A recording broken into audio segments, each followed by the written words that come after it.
All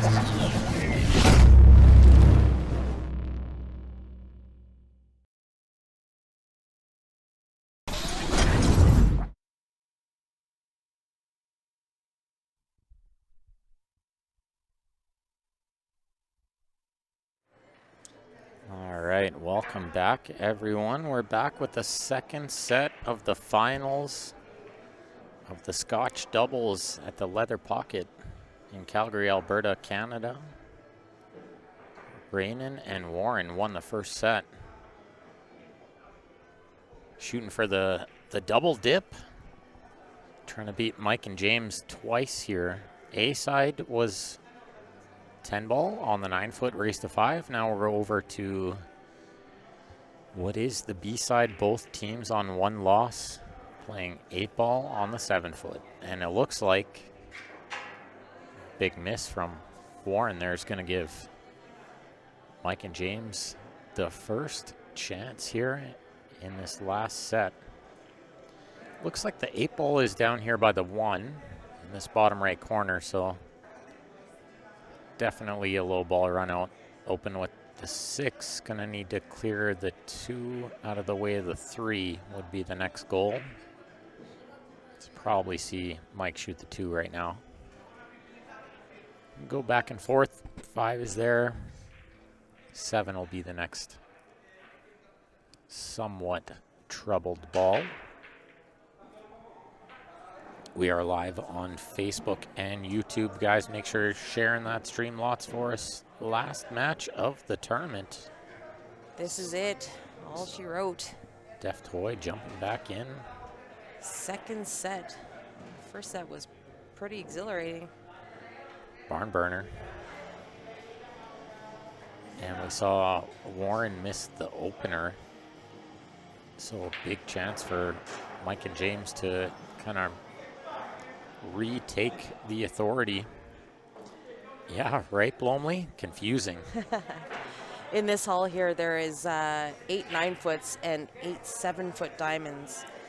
So with the amount of players that we get, we found that it is more efficient and a great format to go from the 9-foot to the 7-foot on the B side. I think I'm just gonna back this camera out a bit too. So we're not too close in on Mike there, you know? We're on a bit of an awkward angle here on the B side. So I like what Mike's doing here. I think he does have to shoot the 1 first. That opens the hole for the 7.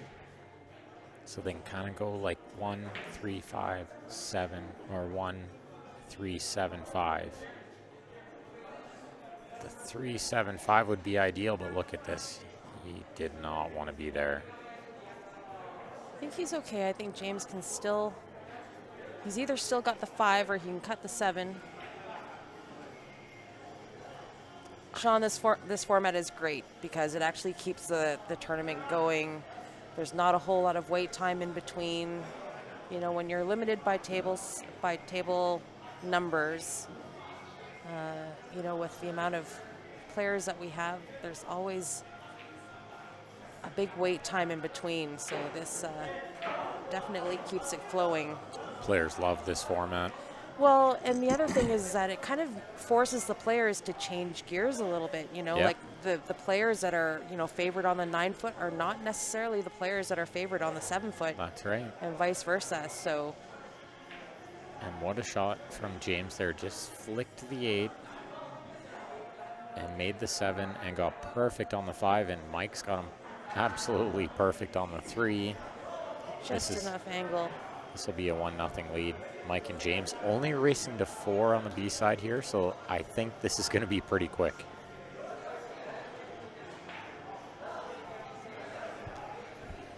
Well, I might have marked that game a little early, but it's okay. We'll see if it's okay or not. Well, it was definitely jumping the gun. You did all right. But I did okay. Jason Scott tuning in from Moncton. Thank you for tuning in. Are we on YouTube right now? We are on YouTube Let me right now. just bring up those comments. I have them up, but there's nobody commenting yet. You guys got to keep us talking, otherwise it's just boring stuff and Ben. Boring stuff, and then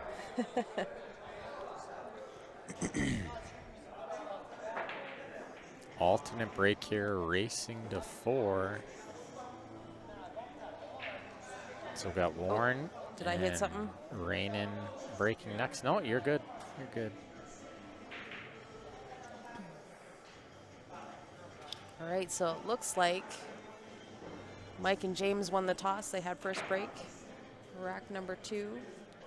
They broke dry, and Warren missed the opener.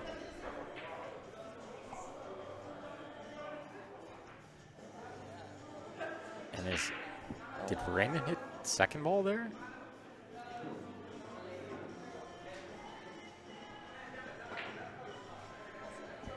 Oh, there it goes. Delayed. Just delayed. Really delayed. Super delayed. Pretty lucky on the 7. Yeah, a little bit lucky, Peter. Fortunate. Should be noted, he did flick the 8 on the way in.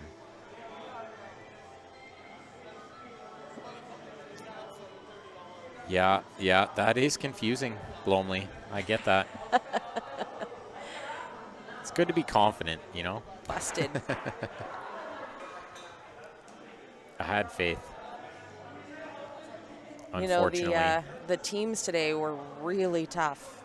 And that's what I was going Really to say. tough. Unfortunately, a lot of really tough teams. Showed up. This was no easy tournament to win. And I think, like we noted before, but there were 25 teams entered. I think 15 of them could have won this tournament. There's a lot of really good teams. It's true.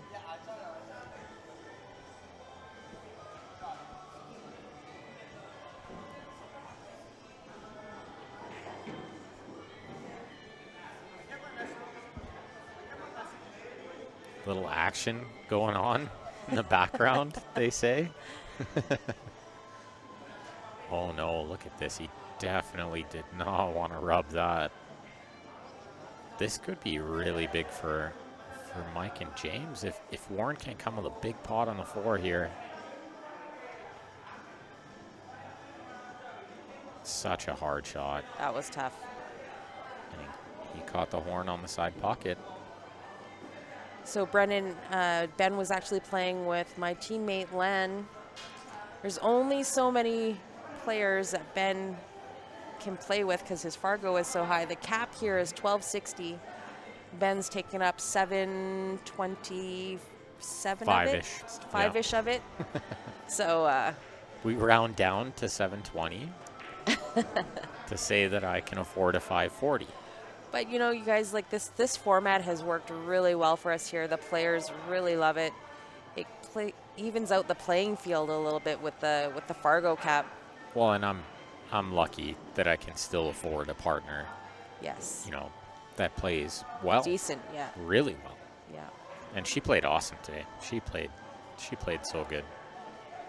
We definitely didn't lose because of her making mistakes. Nope. That was but never the case. That's the whole purpose, right? Because the really advanced players that can pretty much make a shot from anywhere. I don't want to call it a handicap, but I mean, it's just, it evens it out a little bit, where you're not playing with such a strong player that it's a given. That's right. Looked like Rainin hit that ball so hard it got airborne. So they're starting to miss balls, which is probably going to be a factor So this to do with 11 hours into the tournament. Well, and this kind of goes back to what we were saying before. So if you guys are just tuning in, how this tournament worked was that the A side played on the 9 foots, 10 ball. B side was played on the 7 foots, 8 ball. So how it works is, you know, the players that play, typically Warren and Rainin is a perfect example, they don't play a lot of 7 foots. So this is kind of where James and Mike have an advantage because they play good on the 9 foot, I would say Rainin and Warren have maybe a little bit of an edge on the 9-foot on On the them. 9-foot, yeah. But James and Mike are very experienced on the 7s, and they've got the edge here Much more on the experienced 7s. than Rain and Warren, yeah. So this is where this format is kind of nice because it forces those players to change gears, Yeah. which is not always easy to do when you've been playing on the 9-foot all day. That's right. You know, Mike and James were kind of undefeated on the 9-foots up until just that last match. So they haven't played on the 7-foot all day. And as you saw there, each team gets 1 timeout per rack, 2 minutes. So you saw Mike just go over and kind of have a little discussion with James about what he's thinking. And not always necessarily what he wants to do or what he wants James to do. Sometimes just about what I'm thinking. Yeah. You know, like maybe we should go this way, maybe we should go that way. What do you think? You know, and just stop your teammate and just pick their brain a little. Yeah, I mean, it's not always about shoot a different shot or do something crazy, right? That's the thing about Scotch doubles is that not everybody plays the same or plays the same table patterns or is comfortable with the same shots that you are, right? So knowing what your partner is thinking, what they're more comfortable with, knowing that my draw shots are very lacking. I would much rather roll forward or play off a rail. You know, knowing that kind of information is great when you've got a little bit of a cluster and you got to work some stuff out. So key. And I find in 8-ball more often the patterns are very key to the outs. Where in 9-ball, 10-ball, it's more about just get on the next ball with some angle, right? That's right. And then figure it out from there. There's always a safety in 9-ball, 10-ball. Yes. Where in 8-ball, like if you run 5 out of the 7 balls and they have 7, there is no safety anymore. Yeah. So you have to have a good plan to start. So I do think the timeouts are more important in 8-ball than they are in 9-ball, 10-ball. Good shot there. Looks like, yeah, 4 clears. Now it's got to be all about the 3. Can you get on the 3 right now? You sure can. Sure can. Did a good job on that. With angle, too. Nice shot. And even though these guys are slightly more inexperienced at this small table game playing 8-ball, their potting is unbelievable. And their cue ball control is amazing. So that's really a good combination to run out racks in any game, I think, any format. Pot the ball, control the cue ball. So really good on Warren and Rainin to push it to a second set here. We were saying before that first place today is 750. Rattled the, what is that, the 5-ball? And he got perfect on the next ball, really. Yeah. 750 for first place. Second is a mere 500. So this match here, difference of $250 per team. I don't think we had any gem up promos today. Not today, but we will have some in the near future, I'm sure. Yeah. Make sure you follow Q Sports Live for all the upcoming stuff. Lots of big stuff coming. Big announcement in the next week or two. Stay tuned, guys. Make sure you're following the page. A little short side shape here, I think. Especially if you're in Canada. Yeah, especially. Especially.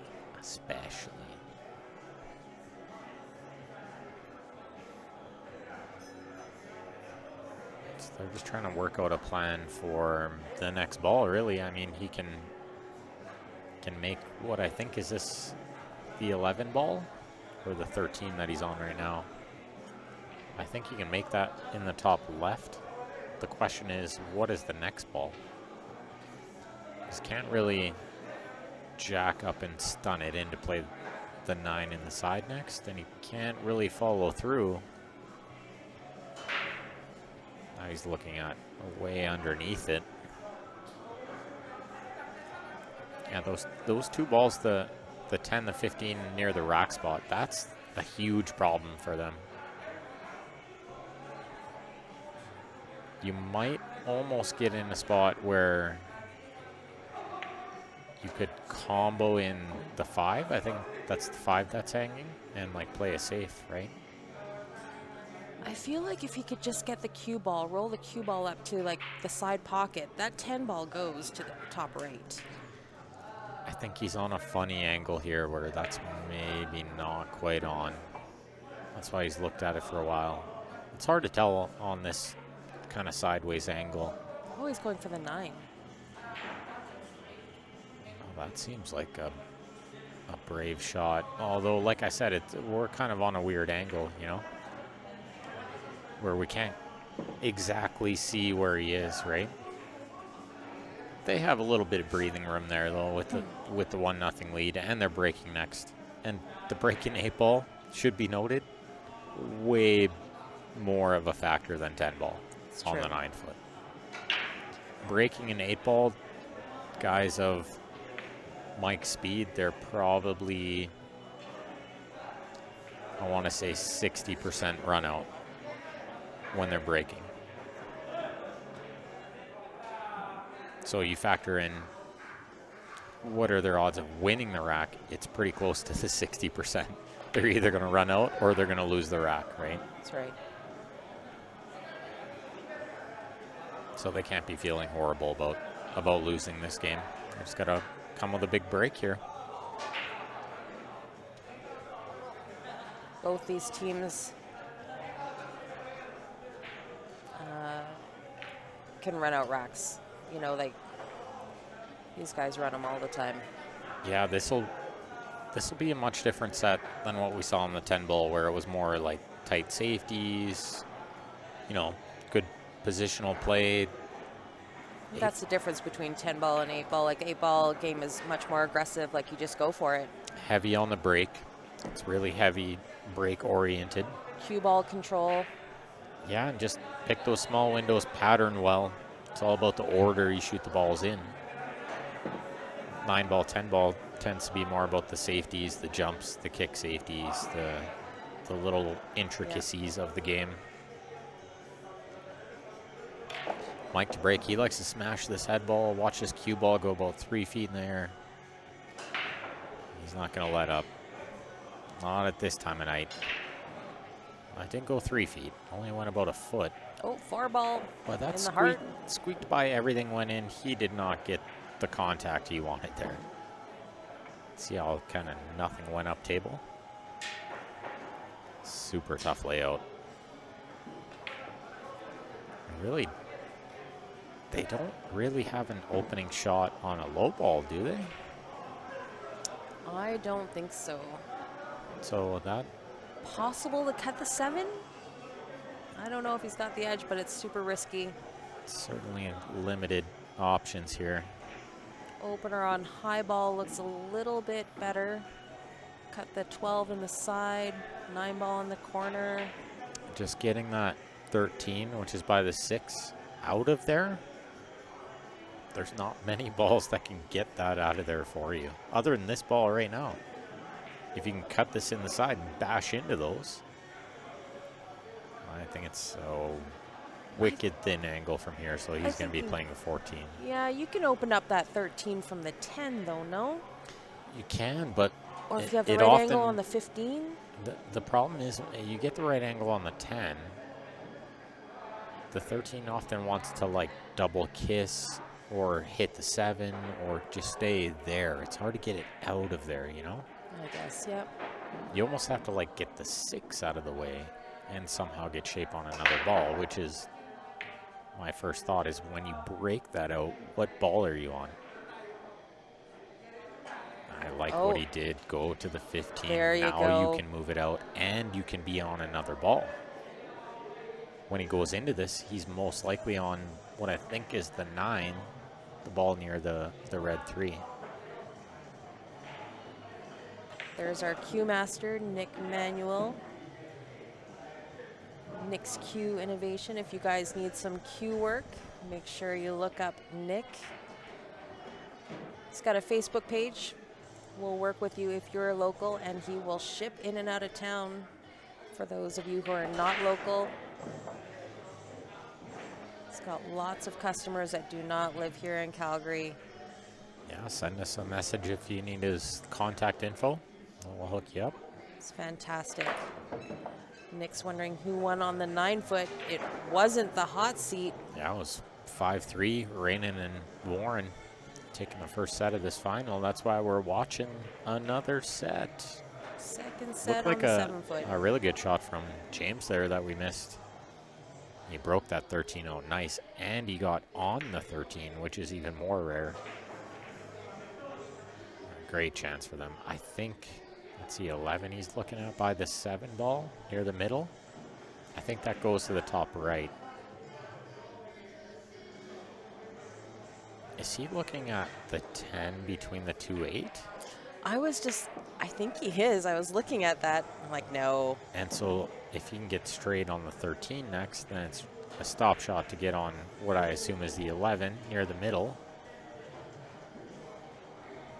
And if not, they can get on the 9 next. That's a really good pattern there. I wasn't sure that ball went through the window. We have a kind of a weird angle that we're looking at right now, so things look a little bit tighter than they probably are in real life. But I did look, just because of where the 8 ball is, I liked that 10 ball or the 11 kind of being the out ball for the 8. I actually preferred the 10 ball for the 8. So I'm surprised he took that out first, but I'm obviously seeing something different. I think from this angle. Just because of like where the 11-7-1 lay, that made the 10 ball maybe just like a small ball to get on. There were a lot of balls in the way, so it was a good time to shoot it, I guess. Only assuming they have a good angle on this 13 now. I think Mike's telling him just to kind of stun forward and play the 9 into the side next. And if he doesn't like that, then just play a stop shot. Yeah, right where he's looking now, you know? The problem is going to be if he plays a stop shot here and they play the 11, how do you get from the 9 to the 8? That's got to be most of the discussion there. That's kind of where Mike was pointing, like near the 5, right? So he's saying even if, you know, we get weird angle on the 9, we just draw over near the chalk, near the 5 ball on the right side rail, and cut the 8 in. The top left shouldn't be too much work. Good discussion there from those guys, making sure. I'm really a huge fan of the 2-minute timeout per rack. I think that's the best way for players to learn. Well, and we were actually discussing that earlier about completely removing the 2-minute rule, like, and just allow coaching, because that's how you're going to get the lower level players involved and learning and kind of listening to see what's in your head as a more experienced player, right? It can get out of hand really quick. It can, but I guess what we would say at the beginning of the event is that you cannot take advantage. Oh no. No, but they will. You know, not take advantage of the coaching rule. If it gets out of hand, you know, you'll be issued a warning, and then you don't get any coaching. But it's hard to police that, right? That would be way too hard to police. That's why I think just the 2-minute per rack is the right way to go. I think that keeps it fair for everyone. And if they said 5-minute per rack timeout, they would take advantage of it way too much. It'd be like 10 minutes, right? So I think the 2-minute kept it reasonable. I watched around the room when players are taking timeout, and they were keeping it quick. And even this match, we've seen, you know, a couple of times where they had a discussion, but it was within like 3 minutes, right? It's a really good chance for Warren and Rainin to get to 2-1 up. They're going to be breaking next, so this is a really big rack. They know it too. They know if they make a ball in the next break, they might be on the hill. And then they get 2 swings at it. I think he's got lots of angle here to get on the 3 next. Oh, they play the 1 next. One with just enough angle to pop over for the 3. And just enough to not be bridging over the 8. See that? He's got perfect room for his bridge hand there. It's a little further than you would like, but not a big problem. Now, do you go forward here and go around the 9? No, I think the 9 is just in the way. Yeah, I like the little draw shot there. Although not everybody hits it as good as he did. Wow. Yeah. That's a really, really well-controlled shot from Rain in there. But for sure, like anytime I can follow it a little and avoid that ball, I like that shot too. Rain and Warren 2-1 ahead, race to 4. This could be over quick. This doesn't take much. You watch them kind of break and run this, and then James and Mike not even remember the mistake they made to lose this match, right? It can end really quick. Yeah. Surprised to see Rain and break again, though. I really thought Warren might break here. Rainan's been playing really well today. But Warren has more experience on the 7-foot breaking, so this really surprises me. And they're not hitting head ball. I think he's hitting second ball. So it's very surprising that Warren, being the more experienced player on the 7-foot, isn't doing the breaking. They don't have to alternate breaks. Yeah, he's hitting. Second ball, yeah. I mean, if he's hitting second ball that good, yeah, you let the guy break every time. Look at this layout. What a spread. That's what you want to see. 3 ball, a little tough, but plenty of balls around there to break it out. And Mr. Joe Elliott from Texas. You're joining Steph and Ben today. Not Mr. Grant this time. He was here all day. He put in a long shift today. Sure did. While I was over there wasting my life away practicing. Playing this stupid game. Just kidding. I love this game. It just doesn't love me all the time. Love to hate this game. It's a love-hate relationship. I love it. It hates me. Sometimes. No, oftentimes I get very lucky. Very fortunate. Game's been good to me. So Warren is like giving this the long look. I think he's contemplating playing the 9 onto the 6 and breaking the 3. He's called it twice and changed his mind twice. Does he change his mind a third time? This was my first thought. Cut the 5, go into the 3. Cut the 5 in the side. The cue ball goes right between the 1-4 into the 11, breaks out the 3. You're on the 6. Rack the balls. Oh my goodness. That worked out great. That is another way to do that. That worked out for them. So for them, it's all about the 7 now, I think. I believe he should try to get on it right now. I don't like trying to get on it later. From our angle, it's hard to see how much the 8 cuts off the angle of the 7 from like a middle table range. Yeah, they're just going to try to get on it later if they can. So we'll see how much of that angle the 8 cuts off. Being left-handed, Warren's not going to be in love with this shot. It's going to be a bit of a reach, even though it's only a 7-foot table.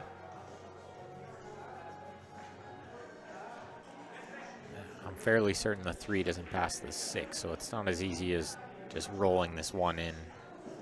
He's got to do a little extra with it. So do you try to go like between the 3, I think that's the 11, the 3-11 window to play the 6 next?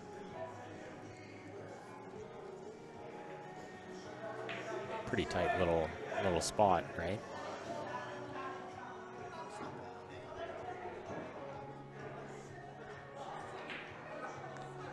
Yeah, I think he's got to try to maybe pick this window between those 2 balls, like just stun over to play the 6 next. Would you try that? I might actually just stop shot this one.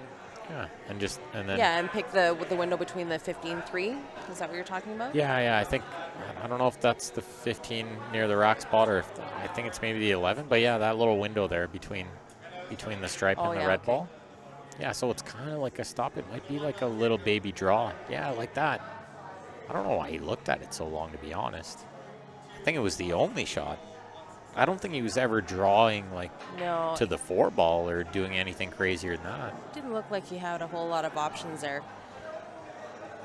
Giving it the B, sure. Like I said, they got to know this is a big rack. Oh, this is misplayed. This is misplayed. Now we're going to get to see if the 7 goes from there. The 3 goes. I'm surprised Rainen did that. I mean, this is like all you got to do is tap the 6. Yeah, and just then tap shoot the 3 6 next. and 3's next, and then that's your tough ball, right? Other than trying to get on the 7. Possibly the 7, but yeah, you just play the 6, 3, 4, get on the 7, the 8's right there. Away you go. If the 7 goes from here, this isn't terrible though. They're still in good shape. Oh, watch the side horn come into play perfectly. You could draw that up. You knew it was happening. All right, so what do you do here? I mean, you got an angle on this 4. Stun it to right where they were before. I almost take the 3 first. You're on the 3 right now, you've got. See the angle he just looked at? I like that because I think it's just a stop shot on the 4. I don't think you have to do anything extra.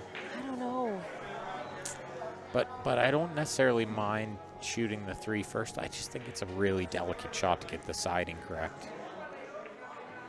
I think this is routine. And if he hates I think this, that's the 4 ball, the angle on the 4 ball is a little steeper than. How about just go into the 9?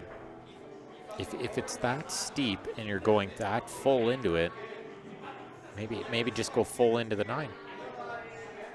If the cue ball is where the 9 is right now, I think there's a lot of things that could go wrong with that, though. You go into the 9 the wrong way. If you hit the back half of it, you're into dead. the 3, and you hook yourself dead. On the 3.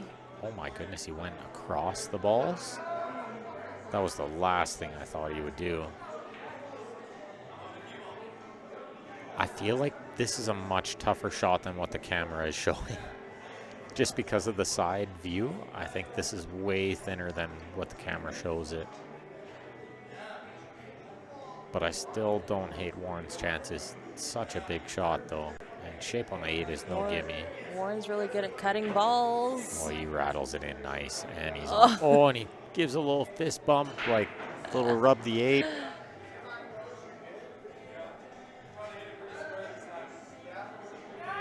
Big shot here to get on the hill. Makes it. Warren trying to win this tournament twice in a row. He's on the hill. Twice in a row with a different partner. Racing to 4 on the B side, guys. This match here for $250. Difference between first and second, $750 and $500. Mike and James to break. A little discussion about who should go for it. And to be honest, I like James breaking here. James has been breaking like a monster all day. Been hitting the 10-ball break. Super awesome. And I watch him hit one 8-ball break that he's hit great too. So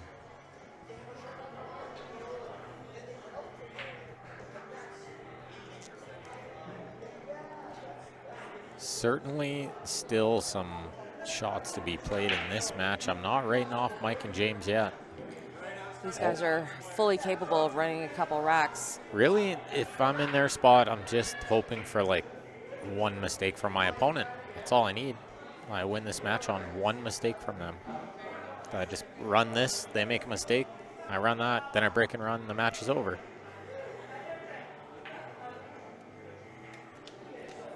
But one game at a time, as they say. Right.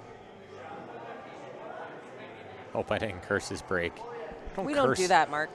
Don't ever curse anyone's break. Watch how good he's going to hit this. Talk about curse. He made like 4 balls. He straight in. I was going to say it. I'm just heard kidding. Something. Came up super dry. I cursed it. There is no curse. I thought I heard something. I cursed it perfectly where he safety broke. He meant to do that. It's clustered. There's some work here. But he has been breaking like a monster all day.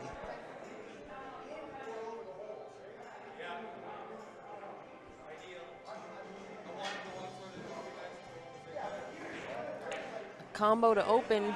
Still lots of work to do, though. Like, this is a really tough rack. Does the 3 go in the left side? I believe it does. I don't mind this now. Like the Oh, there. 5 goes, the 7 goes into the top right, 3 goes into the left side. It's all about cue ball placement here, which is the tester on a 7-foot. Yeah, so I think it's like, oh, he had angle to go into the 7. It was so hard to tell where he was there. The 4 to the 3 But is... did he muddy this up now?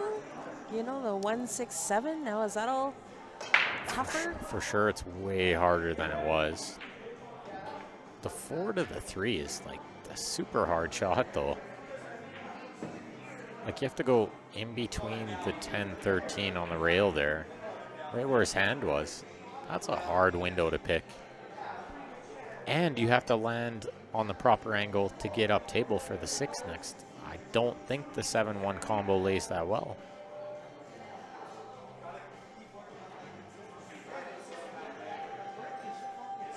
We'll see what he does. This is like, from what I can see, low spin. Is he hitting it with a touch of inside? Yeah, that's super hard. That's a super hard shot. He did all right there, but I mean, that was close. He could have ended up behind the edge of that 13. Does this go in the corner? If this goes in the corner, they're laying really nice here to win this match. If it doesn't go in the corner, he needs to make a really good shot. It certainly goes in the side. And the cue ball goes kind of natural either way, I think, corner or side. Yeah, side. Oh, nice shot. Rainan's been nailing those side shots all day. And do they have angle on the 6 to go and split the 1-7? I think they do. I don't think you want to just hit the 7 here. I think you want to like hit half of the 7, hit the 1, push the 1 over the hole. Just like that. Did it well. These guys are playing really good today. These guys are closing in on that 750 first It prize. should be noted, he's left-handed here, so look how much easier this shot is. Lefty, he landed perfect on the 7 now. All right, Warren's just got to get him on this 8 ball. Yeah, I think he just wants to put the cue ball near the 9. I don't think you Near want to the come 9. all the way to the 9. I think you can afford to land a little short of it, take it out of play. Just like The that. weight What a is shot. good. What a fantastic shot. Could He not landed have inch gotten much perfect. better. This is it for first prize right here. Done. A fantastic tournament from all 4 of those gentlemen. Really great playing, some fantastic shooting. And thank you all for tuning in all day, enjoying the great pool. I hope you guys enjoyed it, at least. And thank you, Steph, for tuning in for the final with us. Of course, anytime. So I believe we'll be back next weekend. Not certain. There is a peer tournament, 26-27. Is that next weekend? It sure That is next weekend. So I assume we'll be back streaming that. Make sure, if you guys haven't already, go like and follow our Facebook page. Subscribe on our YouTube. That way you get notified when we go live. Absolutely. We'll be Make back. sure you guys tune in next week. Hopefully, we'll be able to share with you the big announcement. Good night, everyone. Good night.